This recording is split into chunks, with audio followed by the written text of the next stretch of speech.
Assalamualaikum warahmatullahi wabarakatuh. Perkenalkan, saya Siti Nurul Hasanah, NIM 20041748. Di sini saya akan memaparkan sejarah singkat Nabi Muhammad SAW dalam berdakwah. Perjalanan dakwah Nabi Muhammad SAW tentu jauh dari kata mulus. Banyak rintangan dan cobaan yang dilalui Rasulullah melalui berdakwah. Bahkan penolakan berupa hinaan dan celaan dari kafir Quraisy kerap beliau dapatkan. Dari 23 tahun masa kerasulannya, 13 tahun dihabiskan Rasulullah dengan berdakwah di kota kelahirannya, Makkah. Sedangkan 10 sisanya dihabiskan dengan berdakwah di kota Madinah. Dalam 3 tahun awal masa berdakwahnya di Makkah, Rasulullah berdakwah dengan cara sembunyi-sembunyi. Ia mendakwahi beberapa orang terdekatnya yang diyakini bisa merahasiakan pesan yang dibawanya. Nabi Muhammad kemudian melakukan dakwahnya secara terang-terangan. Beliau memulai dakwahnya dari Bani Hashim, keluarga terdekatnya, namun hanya Ali bin Abi Thalib saja yang masuk Islam dan pamannya Abu Thalib bersedia membelanya walaupun ia belum mau mengucapkan syahadat. Banyak kafir Quraisy yang menentang ajaran Nabi Muhammad SAW, termasuk paman Nabi sendiri, yaitu Abu Lahab. Mereka melakukan segala cara untuk menolak ajaran yang dibawa Rasulullah. Bahkan mereka berencana untuk membunuh Nabi Muhammad SAW. Hingga akhirnya turun perintah Allah untuk hijrah ke negeri Habasyah, di mana ada raja yang adil di sana. Raja itu disebut tidak akan membiarkan rakyatnya ditindas dan dianiaya. Namun kemudian turun lagi perintah dari Allah untuk hijrah ke kota Madinah. Kemudian Rasulullah beserta para sahabatnya hijrah ke Madinah dan membangun Masjid Quba. Masjid ini dijadikan sebagai tempat sholat dan tempat menyusun tugas-tugas dakwah. Pembangunan Masjid Quba berjalan dengan lancar dan Nabi Muhammad pun turut mengulurkan tangan dalam menyelesaikan pembangunannya. Rasulullah berdakwah sampai akhir hayatnya, hingga akhirnya Rasulullah wafat pada hari Senin 12 Rabiul Awal tahun 11 Hijriah di usianya yang ke-63 tahun. Semua perjuangan Rasulullah telah membawa Islam dari zaman jahiliyah menuju peradaban Islam yang cerah. Setelah Kangjeng Nabi Muhammad SAW, dakwah Islam dilanjutkan oleh Khulafaur Rasyidin, yang diantaranya ada Abu Bakar As-Siddiq, Umar bin Khattab, Utsman bin Affan, dan Ali bin Abi Thalib.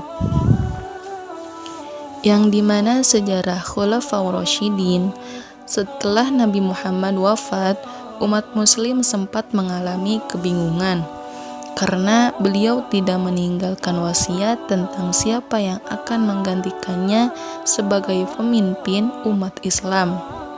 Hal itu secara tidak langsung memberikan kebebasan kepada umat Islam untuk membuat model pemilihan khalifah. Tidak lama kemudian, sejumlah tokoh Muhajirin dan Ansor berkumpul di balai kota Bani Sa'idah, Madinah. Mereka memusyawarahkan siapa yang akan dipilih menjadi pemimpin. Selanjutnya, musyawarah tersebut berjalan cukup alot karena masing-masing pihak sama-sama merasa berhak menjadi pemimpin umat Islam. Abu Bakar kemudian menengahi dengan mengatakan bahwa umat Islam hendaknya memilih seperti seseorang yang tidak pernah meminta kekuasaan sesuai dengan ajaran Nabi Muhammad SAW. Selain itu, kekhalifahan seharusnya dipegang oleh orang yang mampu memegang amanah, tidak gila akan kekuasaan, peka terhadap masyarakat, dan tidak silau harta. Dengan kriteria tersebut, umat muslim sepakat memilih Umar bin Khattab, akan tetapi Umar bin Khattab menolak dan justru meminta Abu Bakar untuk menjadi pemimpin. Pernyataan Umar bin Khattab pun diamini oleh kaum Muhajirin dan Ansor serta seluruh umat Islam. Dengan demikian, Abu Bakar resmi diangkat menjadi khalifah pertama yang mendapat amanah untuk melanjutkan kekhalifahan Islam. Khulafaur Rasyidin adalah kekhalifahan pertama yang berdiri setelah wafatnya Nabi Muhammad pada tahun 632 Masehi. Khulafaur Rasyidin berjumlah 4 khalifah, yaitu Abu Bakar As-Siddiq, Umar bin Khattab, Utsman bin Affan, dan Ali bin Abi Thalib. Pada masa kepemimpinannya, Khulafaur Rasyidin memberi kontribusi besar dalam peradaban Islam.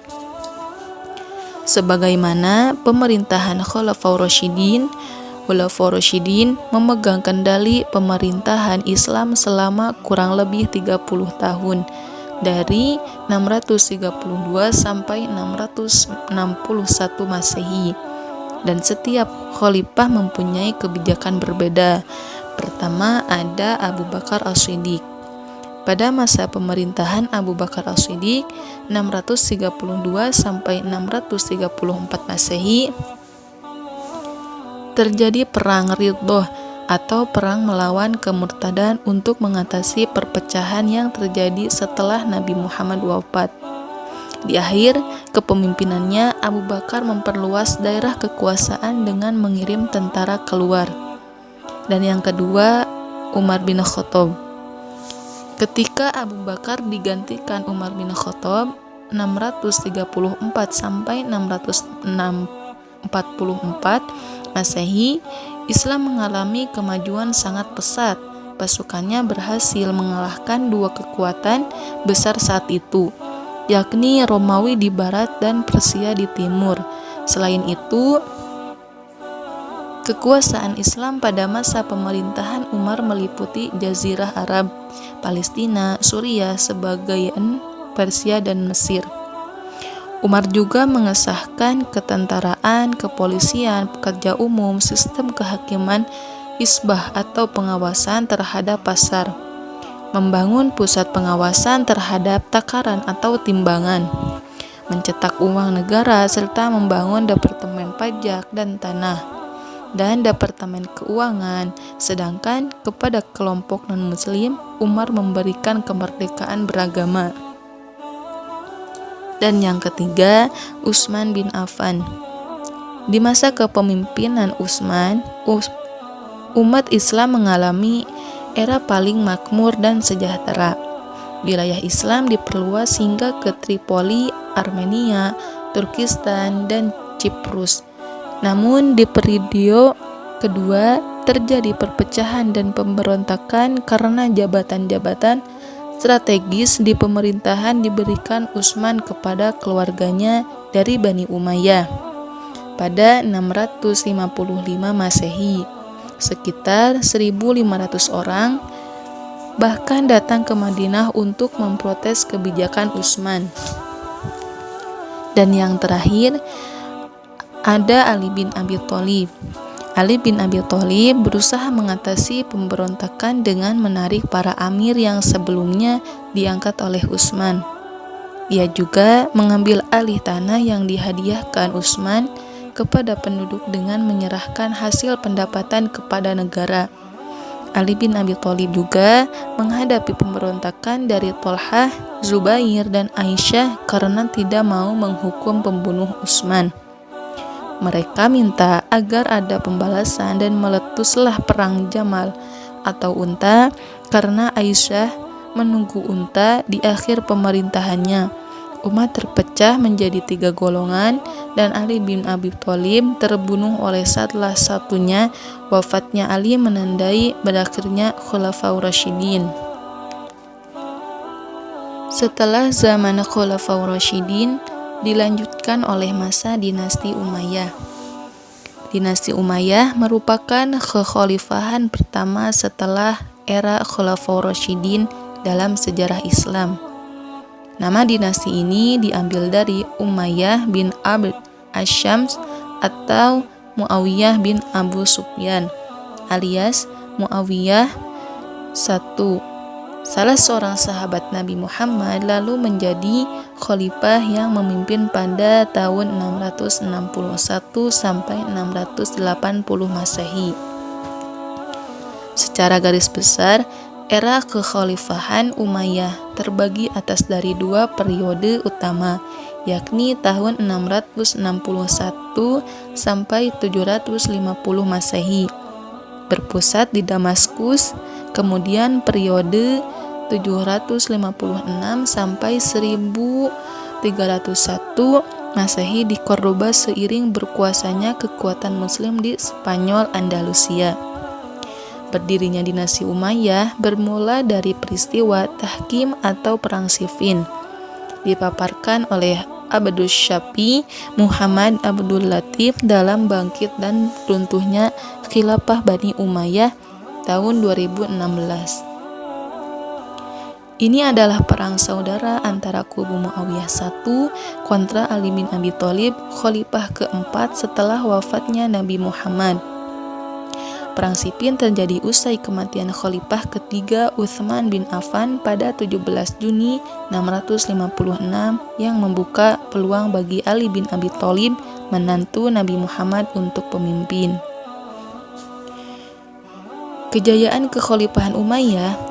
Secara garis besar, pemerintahan dinasti Umayyah yang berlangsung selama hampir 90 tahun terbagi dalam dua periode, yakni masa kekhalifahan yang berpusat di Damaskus atau Suriah dan era kejayaan di Spanyol Andalusia dengan pusatnya di Cordoba. Maka wilayah kekuasaan kekhalifahan Umayyah sangat luas. Luasnya wilayah kekuasaan Khalifah Umayyah tidak lepas dari serangkaian penaklukan yang secara bersambung dilakukan dan dikomandani oleh para pemimpinnya dengan sabrek dinamika yang terjadi di kalangan Bani Umayyah sendiri. Dinasti Umayyah memiliki peran penting dalam perkembangan Islam. Kekhalifahan ini pernah dipimpin oleh tokoh-tokoh berpengaruh, di antaranya adalah Al-Walid bin Abdul Malik dan Umar bin Abdul Aziz. Keruntuhan dinasti Umayyah. Kejayaan dinasti Umayyah mulai menurun ketika kelompok yang tidak puas terhadap pemerintahan mulai muncul. Bani Abbasiyah memimpin upaya perlawanan ini dan pada akhirnya melemahkan kekuasaan Bani Umayyah. Pertengahan abad ke-6 menjadi masa-masa krusial kekhalifahan Umayyah.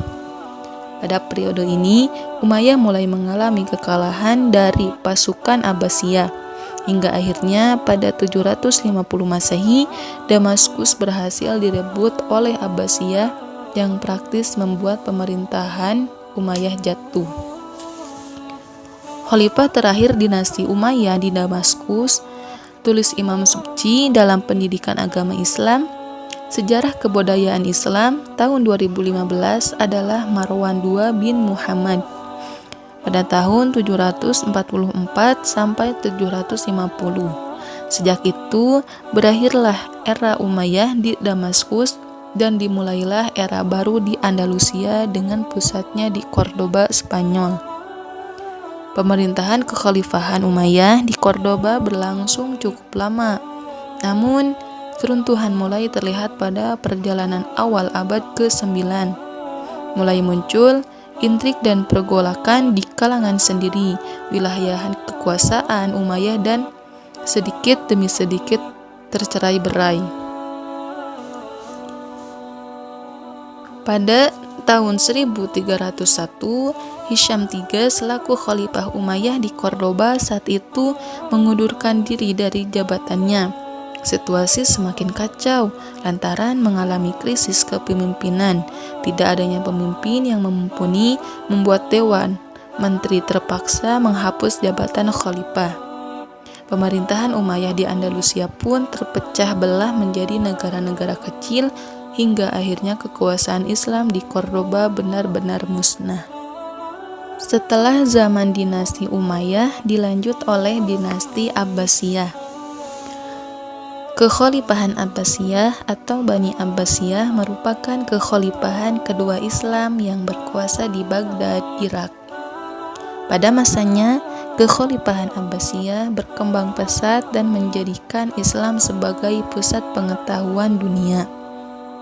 Kekuasaannya dimulai setelah merebutnya dari Bani Umayyah dan menaklukkan semua wilayahnya, kecuali Andalusia. Bani Abbasiyah merujuk kepada keturunan paman termuda Nabi Muhammad, seperti yang diceritakan dalam sejarah peristiwa Isra Mi'raj. Abbas bin Abdul Muthalib pada tahun 566 sampai 652. Dan itu sebabnya juga masih termasuk kepada Bani Hashim. Anggota dari Bani Umayyah yang selamat melarikan diri dari Damaskus dan menuju Spanyol dengan menyeberangi Laut Tengah lalu mendirikan kekhalifahan Umayyah. Keturunan Bani Umayyah yang selamat memerintah Spanyol untuk waktu yang lama. Bani Abbasiyah lebih fokus kepada dataran Irak dan Iran daripada wilayah pesisir seperti Israel, Suriah, Libanon, dan Mesir. Baghdad dengan cepat berkembang menjadi kota besar dan maju dihuni oleh sekitar hampir 500.000 orang pada tahun 800-an Masehi. Pemerintahan Abbasiyah berkembang selama 3 abad dan mulai meredup setelah bangsa Turki yang sebelumnya menjadi bagian dari tentara kekhalifahan bernama Mamluk mulai naik daun hingga sekarang. Keturunan dari Bani Abbasiyah termasuk suku Al-Abbasi banyak tinggal di timur laut Tikrik, Irak. Nah, awal berdirinya dinasti Abbasiyah berdiri setelah mereka berhasil menaklukkan dinasti Umayyah. Keturunan Al-Abbas menjadi pendiri dinasti Abbasiyah, yaitu Abdullah Al-Saffah bin Muhammad bin Ali bin Abdullah bin Al-Abbas. Sejarah berdirinya dinasti Abbasiyah tidak dapat dilepaskan dari peperangan yang berdarah dan bergejolak. Pada awalnya, cicit dari Abbas bernama Muhammad bin Ali berkampanye untuk mengembalikan kekuasaan pemerintahan kepada keluarga Bani Hashim di Parsi ketika Umar bin Abdul Aziz masih memerintah. Pertentangan semakin memuncak pada masa pemerintahan Khalifah Marwan II. Masa kejayaan dinasti Abbasiyah. Sejarah berdirinya dinasti Abbasiyah memasuki masa kejayaannya dengan menerapkan pola pemerintahan yang berbeda-beda sesuai dengan perubahan politik, sosial, dan budaya. Pusat pemerintahan saat itu terletak di Kufah. Kepemimpinan kemudian digantikan oleh Abu Zafar Al-Mansur mulai 750 sampai 755 Masehi, saudara dari Abu Abbas. Selanjutnya, dalam sejarah berdirinya dinasti Abbasiyah dipimpin oleh Khalifah Al-Mutawakkil mulai 847 sampai 861 Masehi. Ia berbeda dengan khalifah sebelumnya karena lebih cenderung ke cara berpikir Ahlun Sunnah. Terjadi perselisihan mengenai penerus khalifahan setelah Al-Mutawakkil karena sebelum dirinya wafat, ia hendak menurunkan mandat kepada anak-anaknya, yaitu Al-Muntasir, Al-Mu'taz, dan Al-Mu'ayyad. Tetapi ia kemudian mengubah susunan penerusnya menjadi Al-Mu'taz lebih dulu, namun Al-Muntasir tidak menerimanya. Akibat posisi Al-Muntasir langsung diturunkan dengan paksa bersamaan dengan berlangsungnya ketidaksenangan orang-orang Turki kepada Al-Mutawakkil. Karena beberapa sebab, Al-Muntasir dan orang-orang Turki kemudian sepakat untuk membunuh Al-Mutawakkil. Setelah ayahnya dibunuh, Al-Muntasir menjadi pemimpin khalifah namun hanya selama 6 bulan karena ia justru berbalik menjelekkan orang Turki dan dibunuh oleh mereka. Sejarah berdirinya dinasti Abbasiyah kemudian mengalami kemunduran sejak saat itu. Banyak pula faktor lain yang mempengaruhi karena kurangnya perhatian pada persoalan politik, seperti pemisahan diri Afrika untuk membentuk pemerintahan merdeka bernama Kekhalifahan Fatimiyah. Selanjutnya ada strategi dakwah di era milenial. Di era milenial ini, mengajar agama Islam tidak lagi menjadi otoritas seorang ulama. Di mana saja, kapan saja, dan dengan berbagai cara orang bisa belajar agama Islam. Masyarakat sekarang ini tidak hanya mengandalkan ulama sebagai sumber satu-satunya untuk mendapatkan pengetahuan keagamaan. Masyarakat bisa memanfaatkan handphone, bahkan internet sebagai media yang begitu mudah dan praktis untuk mengetahui berbagai persoalan keagamaan. Dari masalah-masalah ringan seputar ibadah sampai dengan persoalan yang pelik sekalipun, semua sangat mudah untuk diketahui dan didapatkan. Berbeda dengan era agraris, peran ulama dan tokoh agama begitu kuat dalam mempengaruhi kehidupan masyarakat. Pendapat dan sikap mereka ditiru, didengarkan, dan dilaksanakan. Masyarakat rela berkorban dan mau datang ke tempat pengajian yang jaraknya jauh sekalipun, hanya karena cinta mereka kepada para ulama dan ingin mendapatkan tausiah yang dapat dijadikan pedoman dalam menjalani kehidupan yang baik dan benar. Pergeseran yang luar biasa tersebut tidak bisa dihindari dan diputar ulang seperti era agraris. Ulama dan pemerintah sekalipun tidak bisa merubah kekuatan tersebut. Modernisasi menurut Giddes merupakan sebuah keharusan yang tidak bisa ditolak kehadirannya. Modernisasi menjadi bagian dari perjalanan waktu dan ruang yang mesti dilalui oleh semua manusia. Perubahan masyarakat yang fenomenal tersebut seharusnya diimbangi dengan adanya perubahan cara berdakwah yang dilakukan oleh para dai. Dakwah tidak boleh jalan di tempat dan menggunakan cara-cara yang konvensional saja. Dakwah harus dinamis, progresif, dan penuh inovasi. Cepatnya arus informasi dan teknologi di dunia menghasilkan berbagai dinamika perkembangan keilmuan, tak terkecuali dakwah dan komunikasi Islam. Munculnya teori, konsep, dan term baru dalam keilmuan dakwah merupakan indikator serta upaya keilmuan dakwah dalam menjawab tantangan perkembangan zaman yang semakin kompleks. Namun, perkembangan keilmuan ternyata tidak selalu berbanding lurus dengan arah perbaikan dan eskalasi nilai akhlak masyarakat. Alhamdulillahirabbil alamin. Sekian yang dapat saya sampaikan. Semoga apa yang diceritakan sejarah dakwah tadi dari zaman dakwah Nabi Muhammad, zaman Khulafaur Rasyidin, zaman dinasti Umayyah, zaman dinasti Abbasiyah, dan sampai sekarang kita bisa mengutip hikmah dan bisa terus meneruskan perjuangan dakwah di zaman sekarang dengan media apapun. Mohon maaf bila ada kesalahan dalam pemaparan, karena kesempurnaan hanya milik Allah Subhanahu wa Ta'ala. Billahi taufiq wal hidayah. Wassalamualaikum warahmatullahi wabarakatuh.